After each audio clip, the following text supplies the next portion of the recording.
Hola, ¿qué tal, Jacobs? Bienvenidos a un video más de El Jacob, donde pues se termina confesando el mismísimo Ciro Gómez Leiva, lo traiciona el subconsciente y lo termina confesando, donde pues prácticamente Genaro García Luna sí le pedía de qué hablar.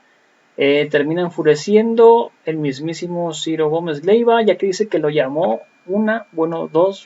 tres veces prácticamente el mismísimo García Luna, ya que pues decían que no se los llamaban, que no tenían pues ahora sí línea de qué decir y que no, y pues prácticamente sí le llamó Genaro García Luna al Ciro Gómez Leiva, que pues prácticamente pues nuestro presidente Andrés Manuel López Obrador ya lo había comentado, y al parecer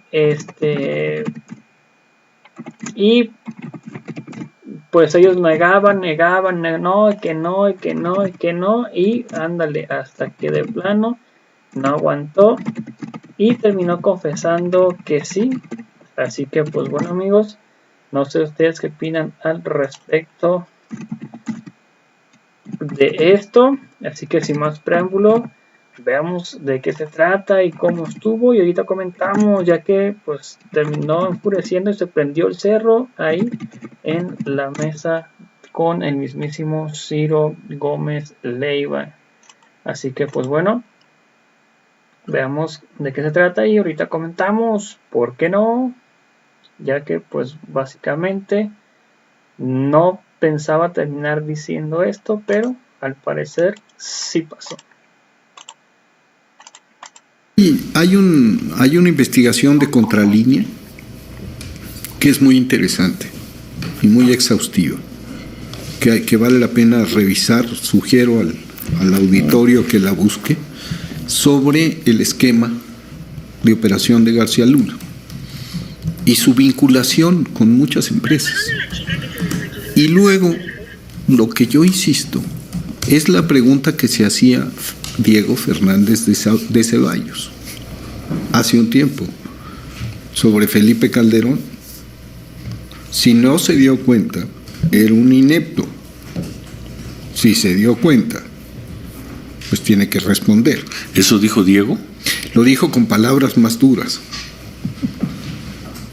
Lo dijo con palabras durísimas hace mucho tiempo. No sé si era un afán de disculparlo o de plano era parte de la pugna interna, pero lo dijo de una manera brutal. Y la verdad, yo insisto, por más que ¿cómo se llama? García Luna diseñara este esquema tan complejo para borrar los rastros de su delito, Felipe Calderón, su jefe, su amigo, su confidente, del quien era su mano derecha, tendría que haber estado más atento al menos ante, además, muchas denuncias de muchos sectores que llegaron a su escritorio. Porque también está saliendo a la luz que las investigaciones de la DEA, de la CIA, de los propios norteamericanos contra García Luna llevaban años realizándose y las sospechas existían y el proceso se frenó. O sea, lo investigaban y al mismo tiempo lo premiaban. Sí, en una lógica, no es un aparato monolítico. Uno reacciona por un lado. CIA, Departamento de Estado, FBI. O sea, el mejor ejemplo es, ¿cómo se llama? Rápido y Furioso. Una agencia mete las armas, la otra persigue a quienes metieron las armas y se enteran de que son lo mismo. El mejor ejemplo es La Torre Elevada, en donde ese libro que habla del 11 de septiembre, en donde las agencias compartían la misma mesa y no se decían, unos que estaban investigando a ATA, que estaba en los Estados Unidos entrenándose para volar aviones, y el otro buscando al grupo terrorista que estaba haciendo. Y productor, y en la ficción, la maravillosa serie de Homeland. Bueno. Pero no nos perdamos. Pero ¿Qué serie esa, no? Sí, es eso. Que mostraba a la CIA peleando contra... Claro. Y entonces resulta que este personaje era investigado por todos lados, menos por su jefe.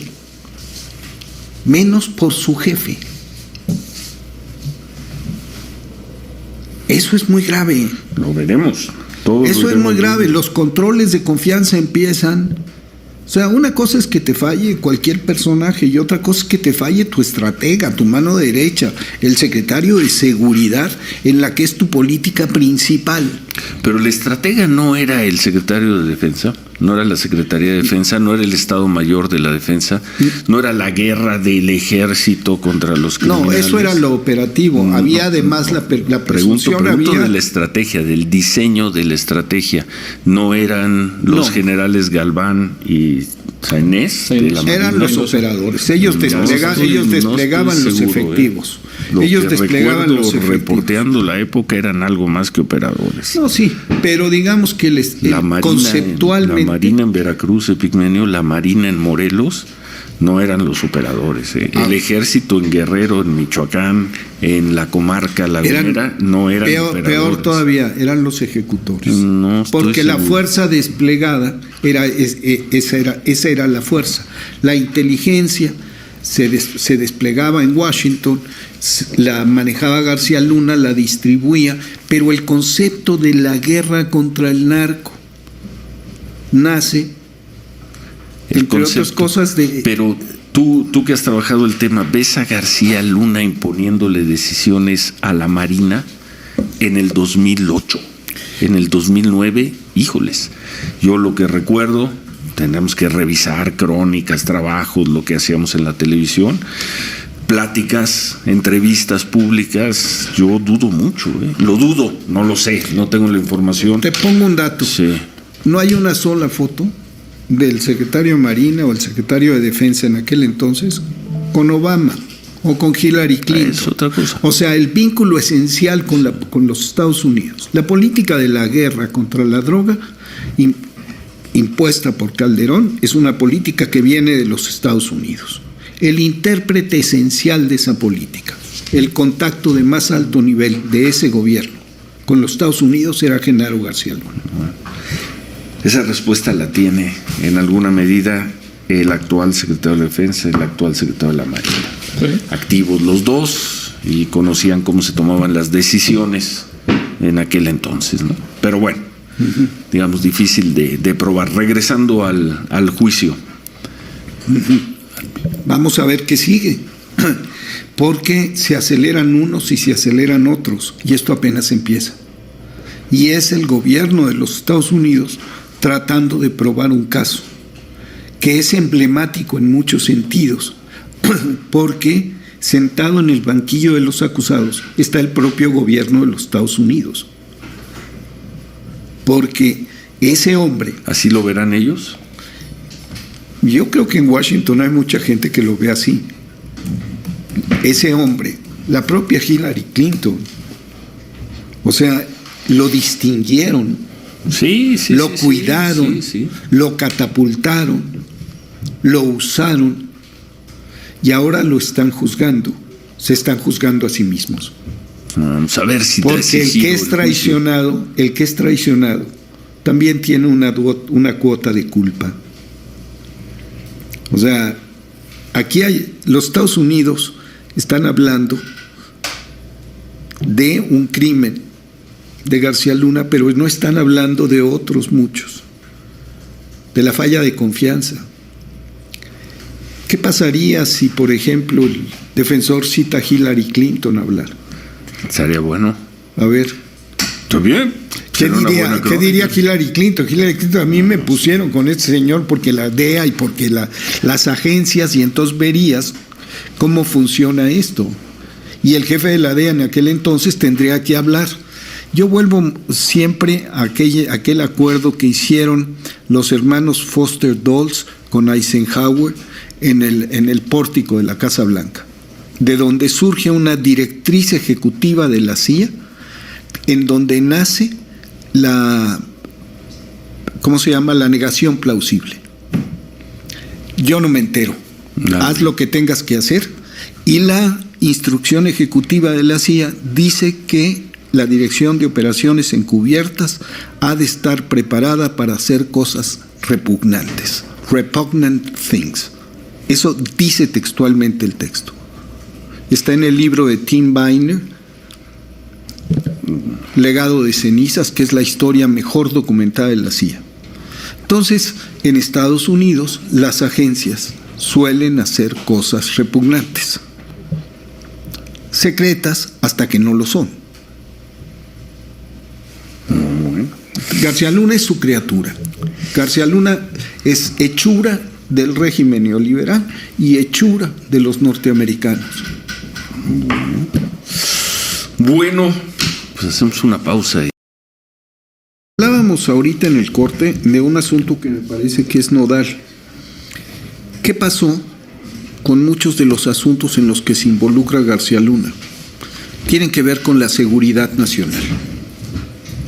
Y entonces entra la cuestión grave de quién controló, quién hizo el escrutinio de todos esos gastos. Y sucede lo de los reclusorios, lo de la plataforma México, lo de los sistemas de los reclusorios, que se asignan 8 las concesiones a los reclusorios. Que era todo un proyecto. Pero es un paquete. Sí, sí. Te asigno la construcción y administración del reclusorio, pero te asigno a este proveedor que se encarga de los sistemas de inhibición de señal, de toda la cuestión electrónica, de la conexión, de tal. Y entonces el negocio va creciendo. Los proveedores de armas, de tecnología entran. Las cifras del gasto en el esfuerzo militar bélico de Felipe Calderón son enormes. Y la falta de escrutinio es brutal. Oye. No hay guerra que no sea negocio. Eso es cierto. Y negocio sucio. Pues vamos a ver. Vamos a ver qué curso toma esto. Difícilmente, Manuel, el jurado va a declarar inocente a García Luna.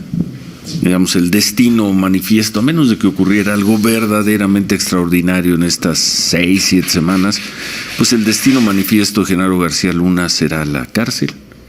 No sabemos si cadena perpetua, no sabemos si le dan una pena menor, pero vamos a ver qué tanta información valiosa, probada, sale en este juicio, y también veremos qué profundidad tiene la investigación que ya anunció el presidente López Obrador, que está haciendo la Unidad de Inteligencia Financiera sobre el patrimonio, los negocios, los dineros de Genaro García Luna. De esta que Sí. se perfila como una larga carrera criminal de 18 años, desde los sótanos del Estado hasta Los Pinos. De eso estamos hablando. Desde ser un oscuro analista hasta ser la mano derecha de Felipe Calderón. De eso estamos hablando. Por eso es el epítome, es la criatura representativa de la descomposición, de la degradación moral de un régimen. Lo iremos viendo, y como dijimos hace 8 días, y seguiremos repitiendo, y iremos haciendo la crónica. Ahora que hay sustancia, ahora que hay materia periodística para hacerla. Por cierto, ¿has visto las crónicas de Marco Silva? No lo he podido ver. Échales un ojo. Sí, me estaba diciendo, ahorita estábamos lunes y hablando. Martes, échales un ojo, ¿no? La cobertura que está haciendo Marco, el buen Marco Silva, que ya nos va a tocar algún miércoles, porque no va a estar las 8 semanas, ¿no? ¿O pues sí? en una de esas sí no lo dejamos allá permanente, ¿no? ¿O qué? 8 meses. En algún momento va a regresar y luego suponemos que hacia el final volverá también para sumarlo un miércoles, ¿no? Perfecto. Con todo lo que está viendo. Sí, claro. Sí. Que no será el próximo, todavía la próxima semana. Sí. Yo creo que este juicio, como parece que empezó fuerte, interesante por parte de la Fiscalía, pues van a empezar a aventar cartas sólidas, fuertes para ellos, ¿no? En estos días me parece que así van a ser por lo menos las primeras 2 semanas, ¿no? Sí, hay quien se va con la finta. Porque dice, es que ya estuvo, ya sacaron todo. No, es apenas el principio. Dijeron 6, 8 semanas. 8 semanas de entrada, ¿no? 8 semanas. Ayer dibujaba por ahí la idea alguien de la Fiscalía que Como incluso el béisbol, primera entrada. Primera entrada. En la primera entrada puede haber un home run. Sí. O 3 ponchados. Pero es la apenas el primera entrada. inicio. Sí, Lo grave, sí tiene razón el presidente, esto es vergonzoso para México. ¿Por qué? Porque de todas maneras se exhibe la corrupción de este país, la descomposición de este país, que es responsabilidad también de los norteamericanos. La guerra acelera, profundiza la descomposición social de un país. Y eso es triste, pero es y hay que hablar de eso. Igual que hay que ventilarlo aquí y hay que discutir y hablar de Genaro García Luna, porque es necesario conjurar fenómenos como este. Un hombre así no puede volver a estar en el poder, con tanto poder en México. Bueno, ¿nada más? Nada más. ¿Algo más? Pues nada más sobre el tema García Luna y anexos. Quisiera preguntarle primero su opinión, porque hay esta tesis en el sentido de que el presidente decía las famosas variantes, ¿no? Que hoy, por cierto, toca y recupera a Carlos Marín, donde dice, pues en una de esas es inocente. En una de esas no se le prueba nada y en una de esas es inocente. Dificilísimo, ¿no? Pues dificilísimo, pero el presidente lo toca. Aquí el tema es cómo el presidente López Obrador toca esas hipótesis, ¿no? Desde que sea inocente y no se le prueben los cargos, desde que a lo mejor no sabía nada el presidente en su momento Calderón, de lo que hacía Genaro García Luna presuntamente irregular. O 3, que sí sabía el presidente Calderón y está tan involucrado como probablemente Genaro García Luna. Y la lectura de algunos es, se está curando en salud. Porque hoy tenemos un país con muchos más muertos, ¿no? Con mucho más violencia, mucho más complicado, y de repente con esa sospecha de que no ha actuado contra los grupos de narcotráfico, concretamente el cártel de los Arellano Félix, perdón, el esas cártel son conjeturas. ¿Perdón? Todas esas son conjeturas. Y pero de que es una tesis el presidente está diciendo 3 posibilidades. Sí. Y fíjate lo que está diciendo. 1, a lo mejor sale inocente y es un fiasco. Sí. Y la palabra es un fiasco. Porque si el gobierno de los Estados Unidos falla en este caso, se exhibe. 1. Ojalá no se exhiba el gobierno de los Estados Unidos después de exhibir a México. Okay. Porque eso es lo que está sucediendo en el juzgado, es que nos están exhibiendo. La probabilidad de que eso ocurra es bajísima. Mínima. Es muy baja. 2, si Felipe Calderón no sabía, es un inepto. Fue un inepto como presidente, un irresponsable. No sabía qué. Vamos a ver qué es lo que se le prueba a García Luna. Vamos a ver qué es lo que se le prueba y por qué en concreto se le sentencia. La sombra de la sospecha en un personaje de esa importancia ya es un problema.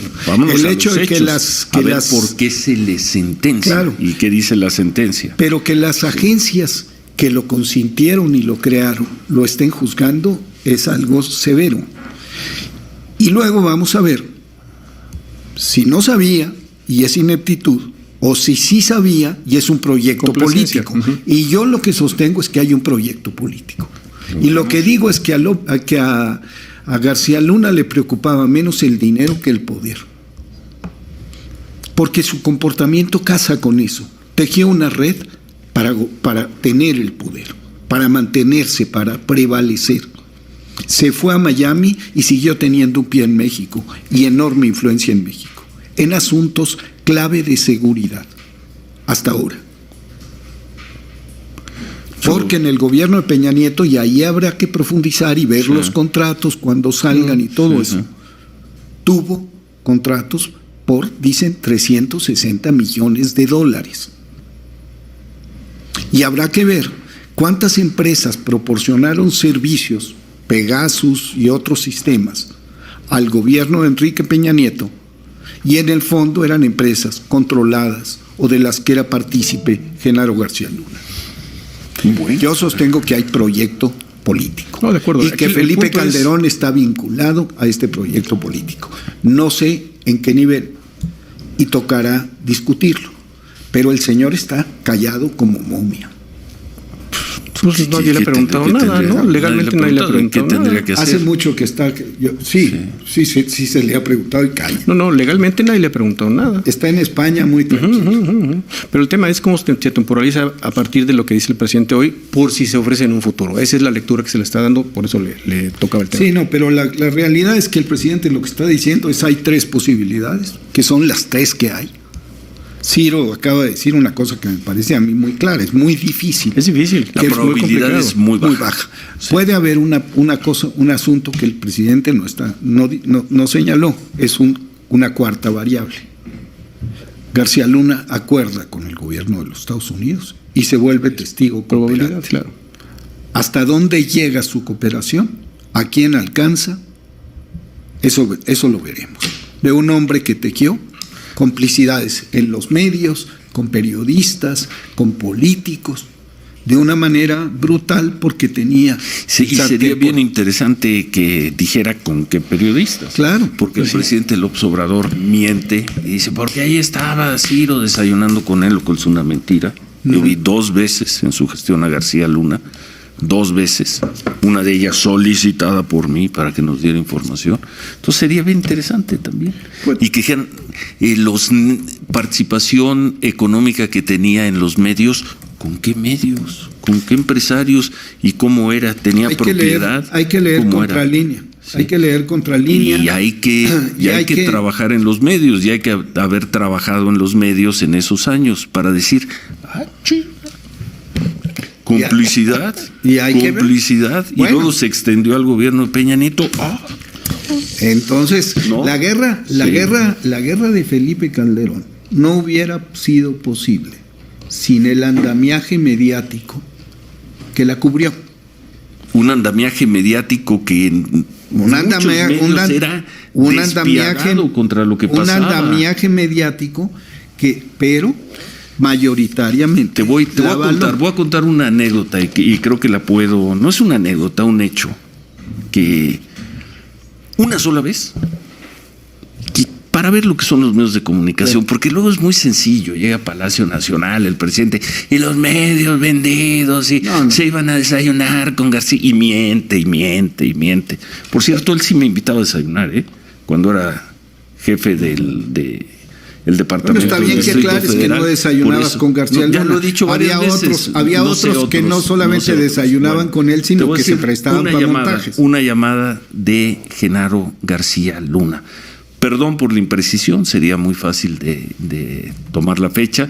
2009 o 2010. Estábamos en Milenio Televisión. Yo era el director editorial de Milenio Televisión y Milenio nació poco cubriendo la guerra de Felipe Calderón. Una de las primeras coberturas fue el granadazo, ¿te acuerdas? El grito de Morelia.